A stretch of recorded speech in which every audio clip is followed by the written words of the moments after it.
Back in 2019, Veggietales fans rejoiced with the announcement of the Veggietales Show, the revival of the popular direct-to-video Christian series.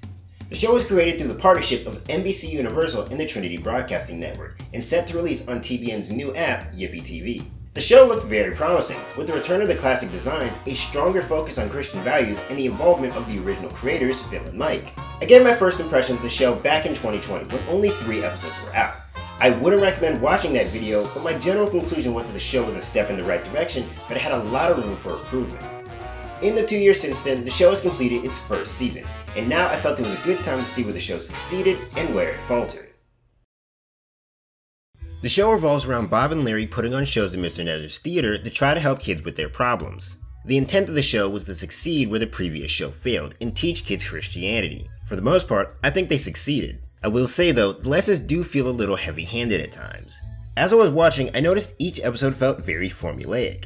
Many things would repeat throughout different episodes. Larry always barges into the theater at the start of the episode. Petunia always reads a letter from a child. The first act is always random, the second act is always the Bible story, and every episode ends with a song. There's nothing wrong with recurring elements, but here it feels very by the numbers, like they're running through a checklist.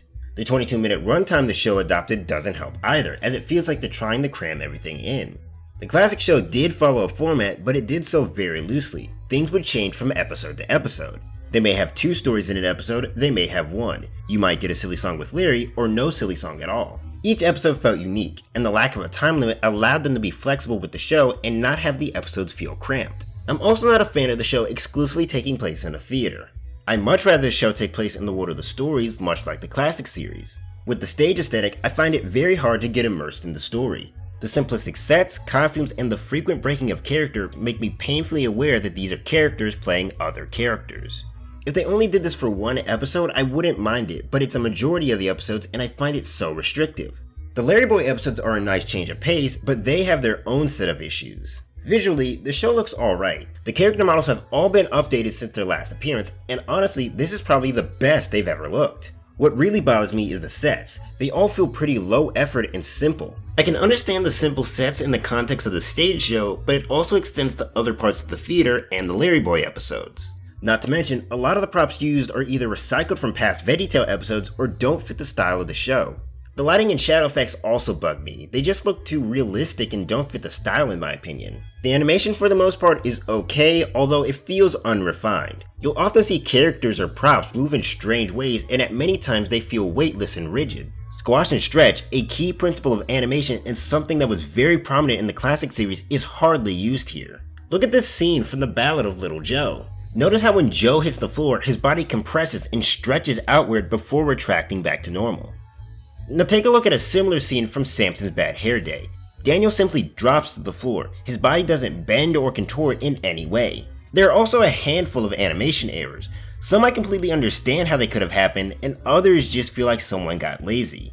I should say that this isn't the fault of the animators. Typically there should be an animation director overseeing shots and making sure things look consistent. On top of that, time constraints and pay can affect the quality of work. In terms of characterization, many of the characters feel pretty accurate to their past portrayals.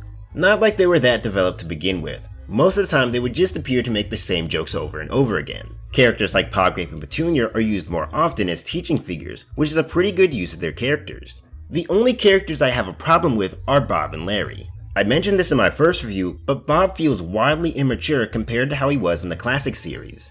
Most of the time, he's clueless about how to solve a child's problem, and often gets upset when things don't go his way. He's rarely the one teaching the lesson and is often the one being taught. I'm not saying Bob can't learn a lesson. There are several episodes of the classic series where Bob is taught something, but here it happens so often. I find it very hard to believe that he wants to help kids with their problems, meanwhile he doesn't even have the answers. And with Larry, they just defaulted to him being ridiculously goofy. This was also a problem in the latter half of the classic series, but it's pushed even farther here. Rarely does Larry have anything useful to contribute and is just there to make a joke. We see Phil and Mike return to play all their classic characters, from Bob and Larry to Jimmy and Jerry. Lisa Fisher returns as well to play Junior, and they all sound just as you'd expect. Together, they make up most of the main cast, however some characters would receive new voices, namely Laura, Petunia, and Madame Blueberry. This isn't the first time these characters have been recast, and while there is a slight difference in their voice, I've actually grown to like the new actors. Other characters like Scooter and Khalil have also been recast, and I'm not too crazy about their new voices. However, they speak so infrequently that it's fine. The recast that would turn heads, however, would be Mr. Nezer. 10 seconds to curtain, everybody. You got something great for me, Bob? In the show, Nezer is voiced by actor David Mann rather than Phil. Previously, Nezer was removed from the show out of concern of a Caucasian actor voicing an ethnic-sounding character. Being produced under a new company, this restriction no longer applies, so many fans were confused when this was announced. Apparently, this was a decision by Big Idea. For what reason, we don't know. Mann's performance isn't bad, and after a couple episodes, you do get used to it. It's just very jarring when you're so used to Phil. And halfway through the series, Phil would start subbing in for Mann on a few episodes, and towards the end was always playing the character. My liability insurance does not cover wild animals. I assumed that the COVID-19 outbreak had something to do with this, but it's very annoying that his voice isn't consistent. All this could have been avoided if Phil just voiced Nezer from the start. The score for the show is handled by Kurt Heinecke, who is responsible for nearly all the music in the classic series. I was glad to hear he'd be returning, but was disappointed when the music turned out to be pretty underwhelming. Not bad by any means, but it doesn't really stand out compared to his older music. The many songs in the show don't impress me either. It's hard to explain, but the lyrics don't really do it for me, and some of the performances are a little sing-songy. It feels like Kurt really wasn't given a chance to show off here. The music for the Larry Boy episodes, which is handled by different composers, isn't much better. It suffers from the main issue of being underwhelming, and the main theme for Larry Boy is so unfitting.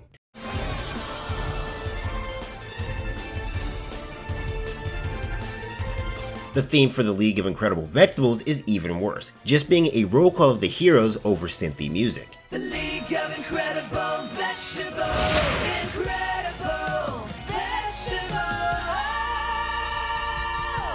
It feels like they forgot to write a theme for them and made this last minute. When the show was first announced, I was very hopeful for it. The state of Veggietales wasn't great prior to this, and this seemed like a return to form. But honestly, I'm really disappointed in the product that we got. There's so many inconsistencies and baffling decisions that hold this show back. As a whole, it feels rushed and unpolished. I get the feeling that the show was made not to teach Christianity, but purely just to make money. And to that point, you may have heard that Phil, Mike, Lisa, and Kurt were all fired from the show after requesting more involvement, and that moving forward, they'd all be replaced. This is a despicable move on Universal's part, and shows that they really don't care. They only asked Phil back as a courtesy, and were going to make the show with or without him. The new voice cast was revealed not too long ago, and frankly, I'm not a fan.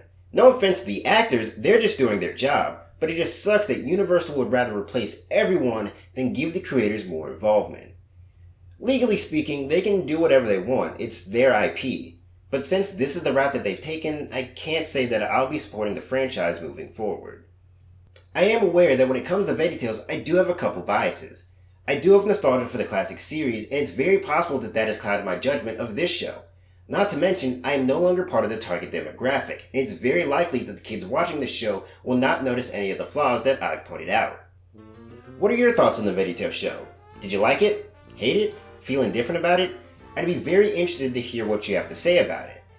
Anyway, this is where I'm going to end the video for today. I hope you guys enjoyed, and I thank you for watching. Alright guys, bye.